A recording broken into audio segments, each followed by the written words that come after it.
They laughed when he was pulled aside, not because he caused trouble, but because he was old, black, and dared to stand in the first-class line. The officer didn't ask, he ordered. Staff didn't question him. They questioned how a man who looked like him could afford to be there. They didn't need proof to humiliate him. They had his skin. While others walked through with coffee and comfort, he had his bag searched, his name butchered on the screen, and whispers behind his back branding him a fraud. No one knew that the very floor they were standing on, the lounge they denied him, the scholarships they bragged about, all of it came from the man they just reduced to a security threat. This is not just a flight story, it's a reckoning. Subscribe if you're done with surface-level justice, comment where you're watching from, and tell us, how long would you have stayed silent if it happened to you? Walter Jennings stepped through the automatic doors of Eastfield International with a calm sense of routine. He had flown in and out of this airport dozens of times over the years.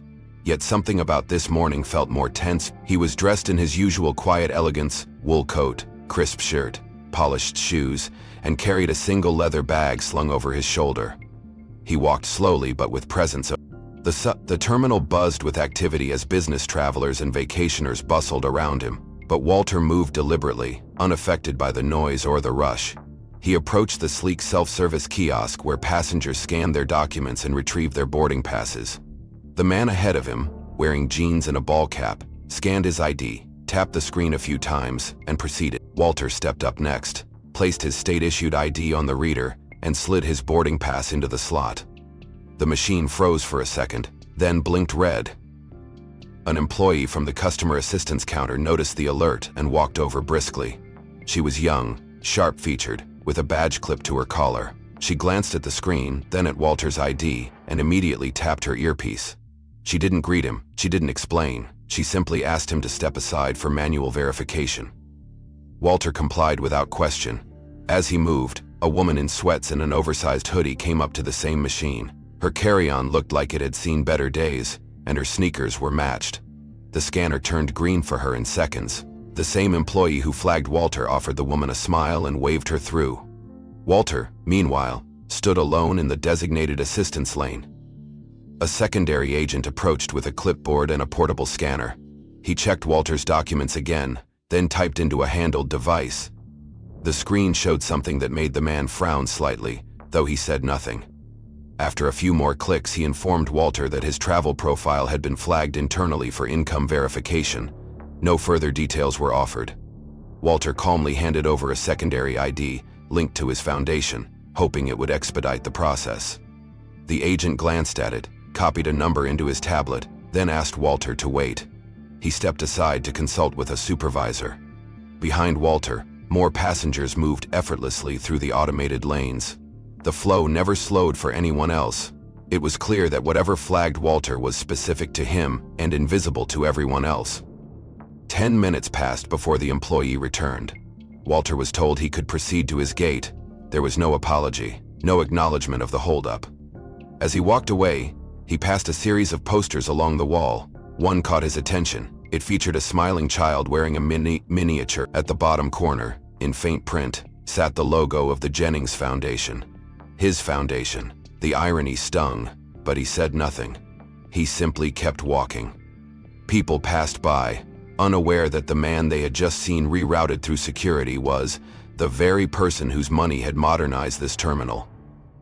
Walter rode the escalator up to the concourse level, watching planes taxi outside the massive glass windows. He wasn't angry, he wasn't surprised, but he was reminded once again how even quiet power could be dismissed by a uniform and a red light. He had built scholarships for future pilots, funded local transportation for seniors, and partnered with major infrastructure projects across the country. A digital screen mounted near the reception desk rotated names of first-class passengers with flight details, offering a personal greeting to those eligible for priority seating. Walter paused as he saw his name appear, but something was off. The letters were twisted slightly, not enough to seem accidental. Jennings was misspelled as Jiggings. Worse, someone had inserted a secondary line beneath his name, listing his travel group as Basic Comp. The classification was both incorrect and insulting. Several guests near the screen glanced up, chuckled quietly, and returned to their coffee. He entered the lounge calmly, though something inside him shifted. A uniformed attendant behind the bar whispered to a colleague and nodded in Walter's direction. Walter heard the phrase "must be one of those voucher cases" slip between them. He chose not to respond. He simply found a seat near the window, opened a worn leather notebook and started writing. He often jotted down reflections in moments like these, moments where silence spoke louder than confrontation.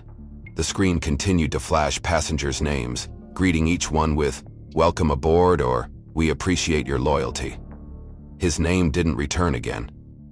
Just as he began to settle in, the public address system crackled overhead. A female voice came through, clear but curiously sharp. "Attention passengers in Terminal D. We are currently reviewing a report of attempted misuse of ticket class status. No need for concern. Staff will follow protocol accordingly." The announcement didn't include a name. It didn't have to. Several people in the lounge turned their heads toward. Two men at the far table exchanged glances. One smirked. The attendant who had whispered earlier now stood behind the counter, watching him more directly. Walter said nothing. He closed his notebook and folded his hands in his lap. The message had been coded, but the implication was obvious. He had been marked. Not just for a secondary check, but for humiliation in increments. Not loud enough to protest, not formal enough to report, but layered, intentional, and efficient. A man like him in a lounge like this was, to them, a question mark they didn't want to answer. A teenage boy nearby tapped on his mother's arm and nodded in Walter's direction. She whispered something in response, her eyes scanning Walter's shoes, his watch, then quickly returning to her phone. Walter felt their eyes, their discomfort disguised as curiosity. No one had said anything directly, no accusations, no confrontation, just signals reinforced by infrastructure, delivered through technology and tone. He stood and walked slowly to the information board at the center of the terminal. It displayed flight statuses in bold digital font. As he searched for his gate assignment, he noticed again that his last name was still listed incorrectly on the manifest board. He quietly approached a kiosk attendant and mentioned the issue. The young man barely looked up. "Sir, if the system shows it that way, there's nothing I can do. Maybe you booked through a third party." Walter responded that the ticket was booked through the airline directly. The man shrugged. "Simpson's been glitchy today, sir. You're good to go, though. Gate C19, straight down." Walter turned away without further comment. The boy was doing as he had been trained. Walter didn't need the name to be corrected. He needed the message behind the error to be acknowledged, and that was not going to happen here. He made his way to the gate slowly. As he approached, he heard one last announcement ring through the speakers. The voice was the same as earlier. "Reminder to all guests. Fraudulent access to first-class privileges will result in immediate revocation." Again, no names. Again, too obvious to be coincidental. People nearby looked up again. A child laughed quietly. He had endured public discomfort before, but the precision of this treatment was different. Not overt aggression, but calibrated exclusion.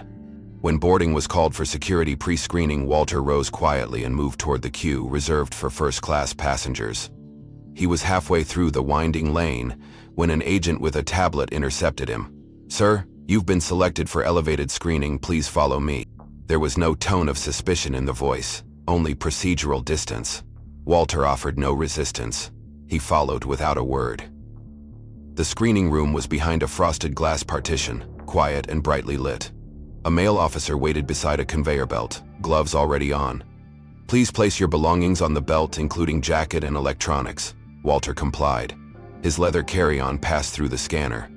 The image flickered on the monitor and the officer's expression changed slightly. The belt stopped. The bag was retrieved. The officer unzipped it and began searching.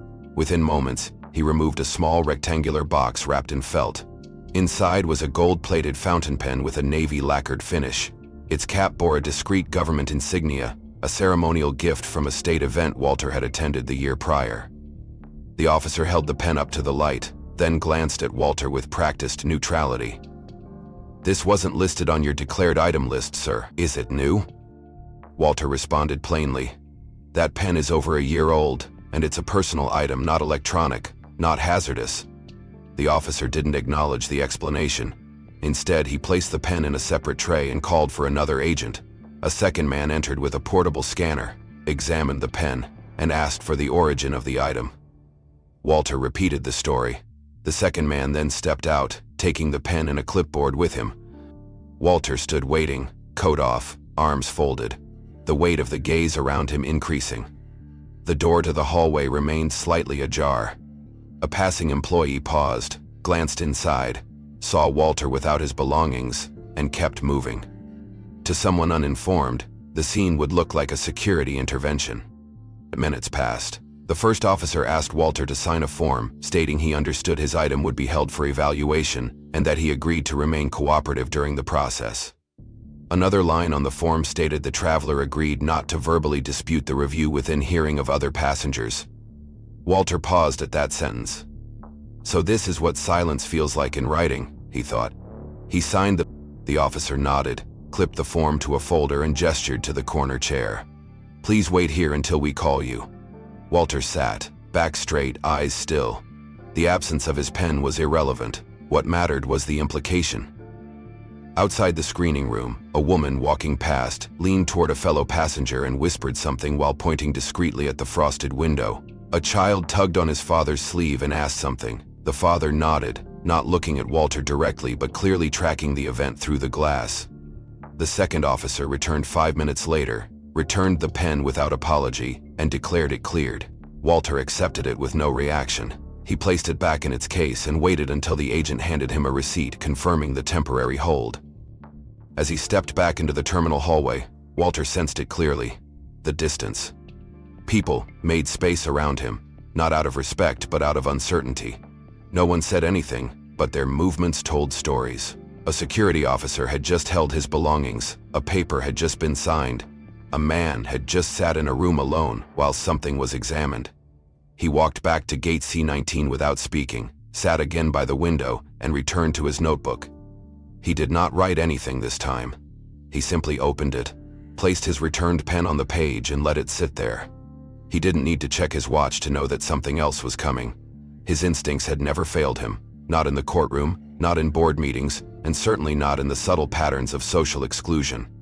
As if on cue, a trio of airport staff walked slowly past the seating area.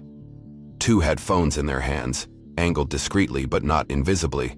One of them paused, aimed his lens briefly in Walter's direction, and tapped something on the screen. Walter noticed it. He always noticed patterns more than people. The three kept walking, their conversation barely audible, but he caught fragments. That's him. I swear I saw the memo. Walter pretended not to hear. Moments later, his phone buzzed in his coat pocket. He checked it. A security notification appeared from his travel membership app, stating that his priority access to partner lounges had been temporarily suspended due to identity review procedures. He stared at the screen for a moment before pocketing the device again. He hadn't even tried to re-enter the lounge, but the system had already preemptively closed the door. Someone, somewhere, had tagged his profile. A soft denial in digital form. Not a rejection, but a pause that functioned like one. He rose from his seat and walked slowly toward the lounge, not because he wanted entry, but because he wanted to see how far the assumption had traveled. At the entrance, the concierge glanced up as he approached. Her eyes moved to the screen in front of her before he even spoke. He began to offer his name, but she raised a hand politely and said the system had flagged his ID and she would need to call the help desk before granting access. Her tone was rehearsed, the kind that came from company training slides. Walter nodded once, then turned away before the call could even be made. As he stepped aside, he heard her say softly into the headset, "He's the one from the internal photo thread. I just saw him." Walter kept walking. His breathing remained steady, but his thoughts churned. Further down the concourse, he passed a group of younger employees in uniform, clustered around a wall-mounted tablet. One of them turned the screen slightly toward the others, revealing an internal chat window.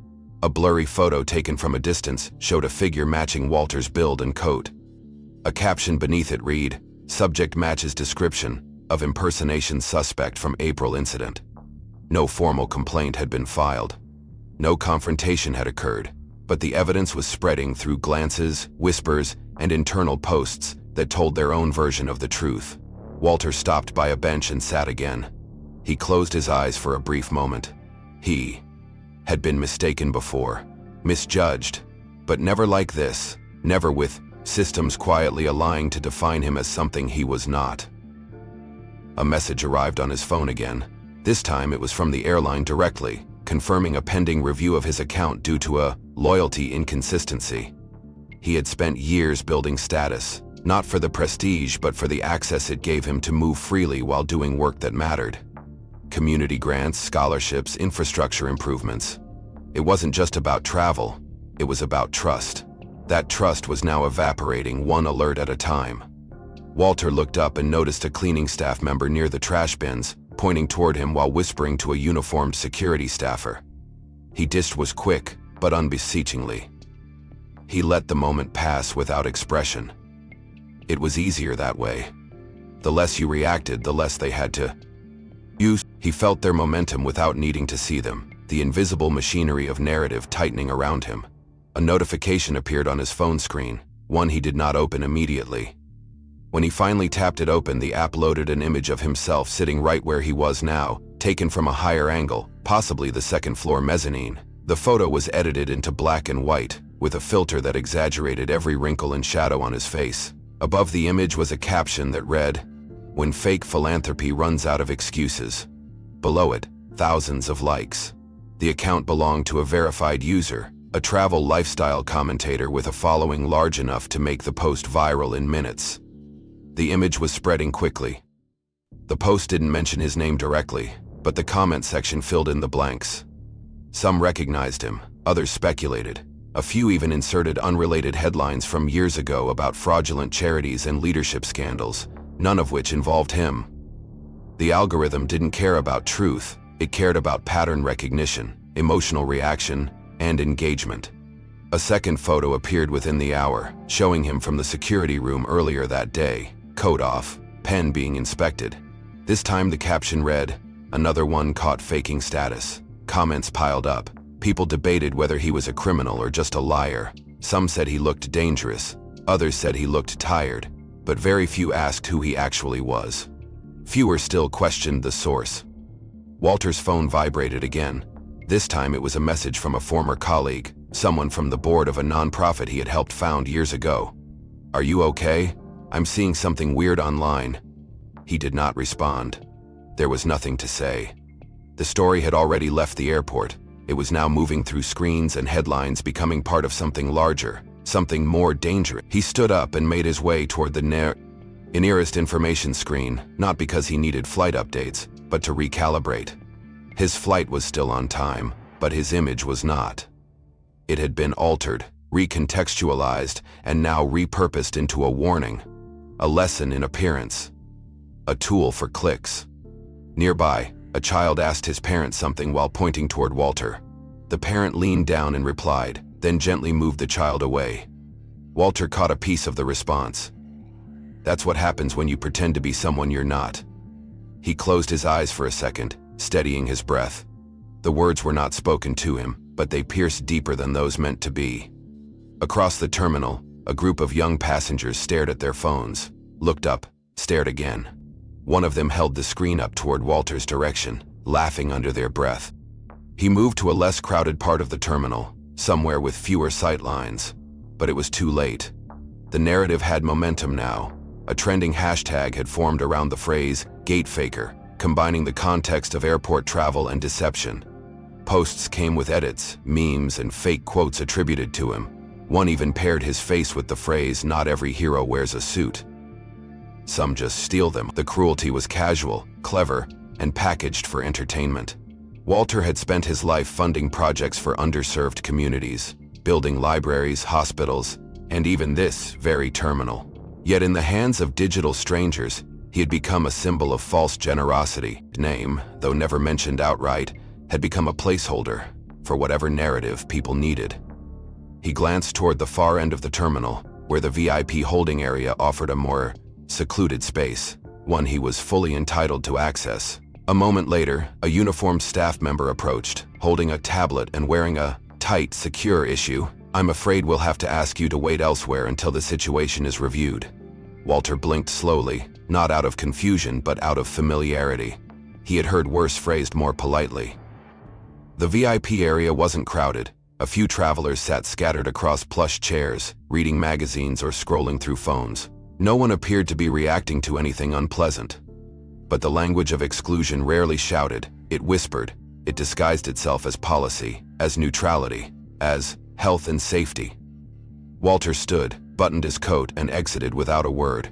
He passed the attendant on his way out, who nodded again, as if relieved to have avoided escalation. Near the edge of the gate, a janitorial staffer wheeled past him with a cart, then stopped, looked at his suitcase, and tapped a device. "Sir, your bag needs to be cleared again, just protocol." "Won't take long." Walter stepped back, releasing the handle of his luggage. The man grabbed it, turned, and rolled it toward the far side of the concourse without further instruction. Walter followed at a distance, maintaining a quiet posture. The cart veered left, then stopped beside a row of empty seats near a closed snack bar. The janitor answered a call on his earpiece, then nodded to no one in particular, and walked away, leaving the suitcase unattended beside the trash bin. Walter watched from a distance, arms crossed, expression unreadable.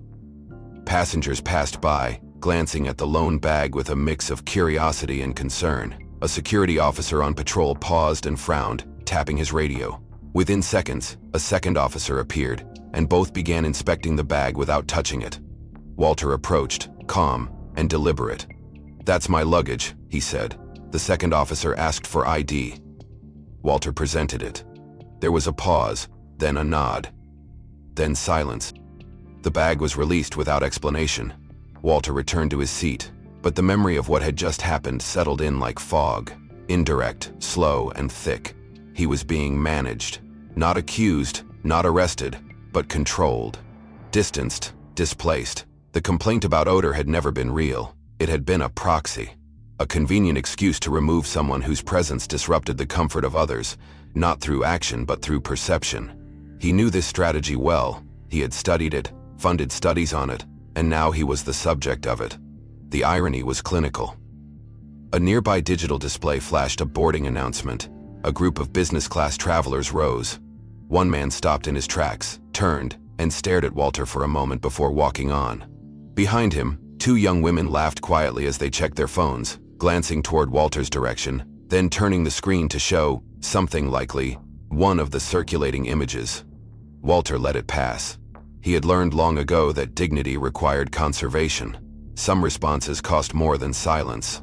At his feet, the suitcase sat still. It had been touched, moved, questioned, left behind, just like him.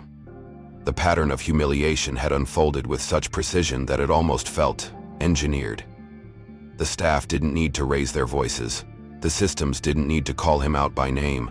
The air itself had learned how to isolate. But the storm, though relentless, was about to shift. He didn't know it yet, but it began with a glance. A young man in a gray zip-up jacket walked past, holding a coffee in one hand and a tablet in the other. He wasn't paying attention at first, but when his eyes fell on Walter, he froze mid-step. There was no hesitation, no confusion, just immediate recognition. He stopped, stared for half a second longer, then lowered his coffee cup slowly. Walter noticed.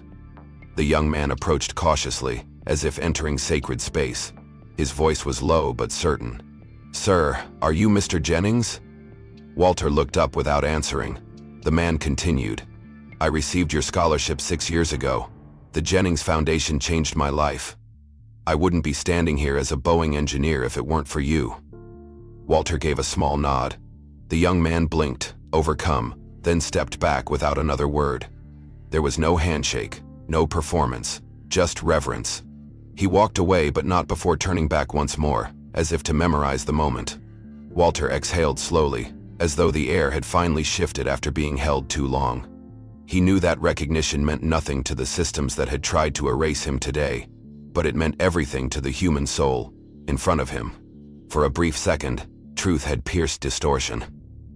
Minutes later, as the crowd continued to churn around the boarding zones, a glitch occurred on the large screen hanging over the center of the concourse. The display, typically used for departure times, suddenly flickered. The font distorted, then reset.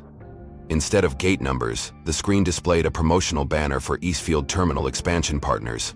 Beneath it scrolled a list of corporate and individual benefactors whose contributions had made the Determine Soc. At the top, in bold serif font, appeared Primary Civic Patron, Walter H. Jennings Foundation. The name held for a long moment. Then the scroll continued. People looked up. Some murmured. A few took pictures. Walter didn't move. His name finally spoken, not by voice but by infrastructure. Across the concourse, an older woman with a volunteer badge approached him slowly. She had clearly seen the screen. "Are you the Jennings behind that?" she asked with wide eyes. Walter only nodded once. Her hand came to her chest in quiet awe. Then she turned to another airport worker nearby and began whispering. The murmurs now carried a different flavor no longer. Suspicion, surprise, and slow understanding. The security staff who had hovered earlier now maintained their distance, eyes shifting uncertainly. A man at a nearby information desk glanced up, recognized the name, and visibly swallowed. He picked up the phone. Within minutes, the atmosphere altered. Not dramatically, not instantly, but perceptibly. People still whispered, but now they whispered with doubt in their own conclusions. Screens still flashed images of flights, but his name had left its trail behind like a watermark. Walter continued to sit still. He didn't rise. He didn't need to.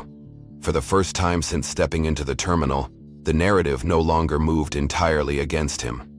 The glitch on the digital board that revealed his foundation's name had started a chain reaction. Walter remained seated, composed as ever, while airport personnel moved with renewed caution in his vicinity. Some avoided eye contact altogether. Others lingered, watching him from afar with expressions that betrayed a need to reconcile the man they had tried to marginalize with the identity now surfacing. He was no longer just a figure in a worn coat. He had become someone too visible to erase. In the administrative offices one level above, staff had begun receiving calls. A social media manager flagged a viral thread pointing out the screen malfunction, which included clear photos of Walter seated beneath the banner naming his foundation. One post read, "This man just got publicly humiliated, and turns out he built the terminal you're sitting in." The post spread fast. The airport's public relations team moved quickly to contain the narrative. Within minutes, the official website homepage featured a rotating banner, celebrating our founding partners. Among the featured profiles, centered on the screen, was a photo of Walter Jennings taken 2 years prior, standing in front of the groundbreaking ceremony, shaking hands with the governor. The image began circulating through employee group chats. A young flight dispatcher approached her supervisor with her phone in hand and a startled look. "Is that him?" she asked. Her supervisor didn't answer, but the change in his posture confirmed. An announcement came down quietly from corporate. Anyone interacting with Mr. Jennings was to act with immediate discretion and professionalism. Walter didn't hear the announcement, but he could feel its effect, in the soft shift of tone from the agents now manning his gate. The smiles were stiffer, the air more polite. Still, he said nothing.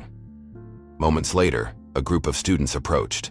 4 young men and 2 women, all wearing university sweatshirts with different African nations represented in the tiny flags represented on their sleeves.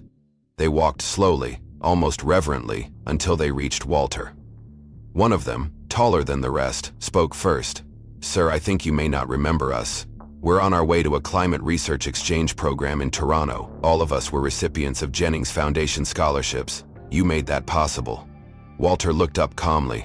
There was no grand gesture, no need for words.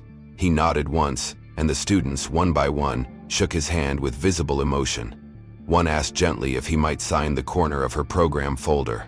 Walter signed with the same pen they had once tried to confiscate a security officer nearly all the way, but said nothing. As the students stepped back, a reporter, who had been passing through the airport with her camera crew for an unrelated assignment, noticed the motion and began asking questions. A flurry of information hit her phone at once.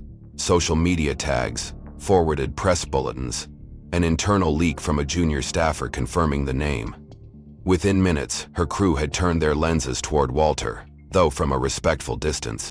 They did not approach immediately. Instead, the reporter spoke into her mic.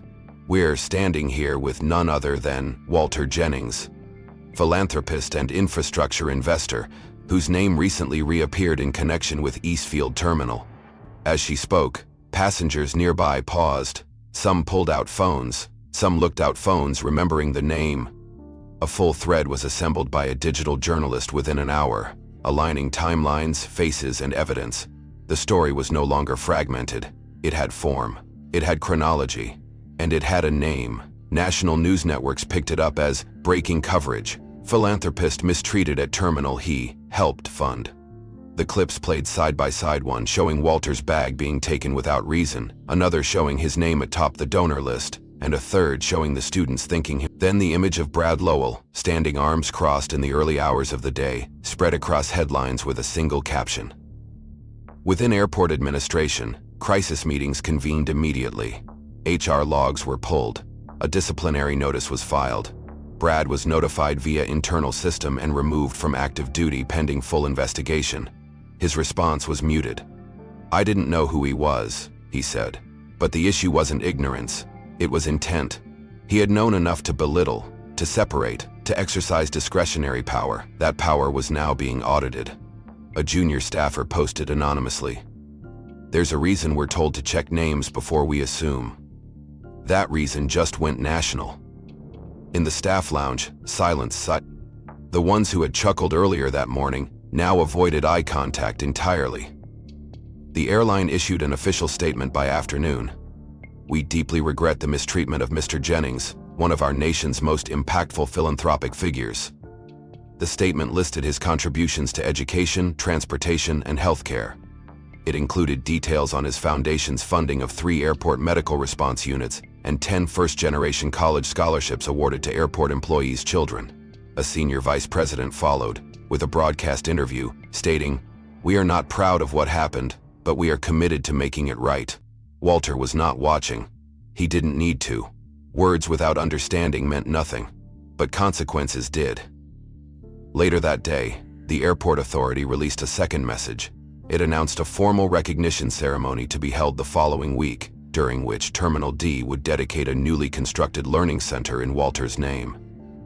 The announcement described him as a founding visionary and listed the Jennings Foundation among the top 10 infrastructure supporters of the past decade. Employees were instructed to distribute flyers in all lounges and display banners with Jennings Foundation insignia throughout the terminal. For Walter, it was not a victory. It was overdue. Correction, but for the institution, it was penance. Back at the gate, passengers who had once stared or whispered now looked away or stepped forward with hushed apologies. One man said softly, "I didn't know, sir. I'm sorry for how this place treated you." Walter responded with only a glance. The apology was not his, to accept or deny. It was theirs to carry. Airport operations slowed slightly as executives toured the site to ensure public relations teams were dispatched to intercept reporters and direct them toward official podiums. A press kit was assembled with photos of Walter's past donations, statements from students, and archival footage of him cutting the ribbon at the terminal opening 5 years ago. Meanwhile, Brad sat in a holding room designed for staff debriefs. No uniform, no radio, no badge. The weight of silence hung heavily around him. He had not only failed protocol but misjudged a man whose values he had never taken the time to understand. His supervisor entered, handed him a file, and said quietly, "We'll be in touch." Brad nodded. It was the first time in hours he had nothing to say. Outside, Walter stood at a window, hands folded behind his back, watching a plane rise into the sky. No expression, no smugness, just presence. What had once been removed from the room was now unavoidable. He had not fought back with anger.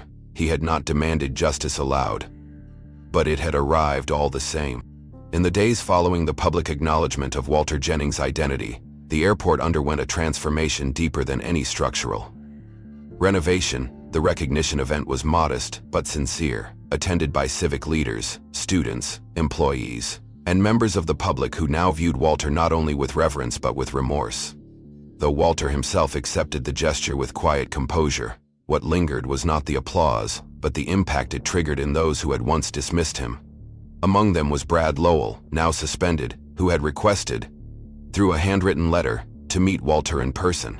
The foundation hesitated, but Walter approved. They met in a private room at the Jennings Community Center, a building Walter had funded 10 years ago in the heart of a working-class neighborhood, where respect had once been a rare currency. Brad arrived not in uniform but in plain clothes, holding nothing but the letter he had written. His voice was unsure, cracked by weight he hadn't carried until now. He said, "I didn't think I was the kind of man who treated people like that. I thought I was just doing my job. But I see now that doing nothing was doing everything wrong. He paused. I'm not asking you to forgive me. I just wanted you to know I see you. Walter did not offer consolation. He did not speak of healing.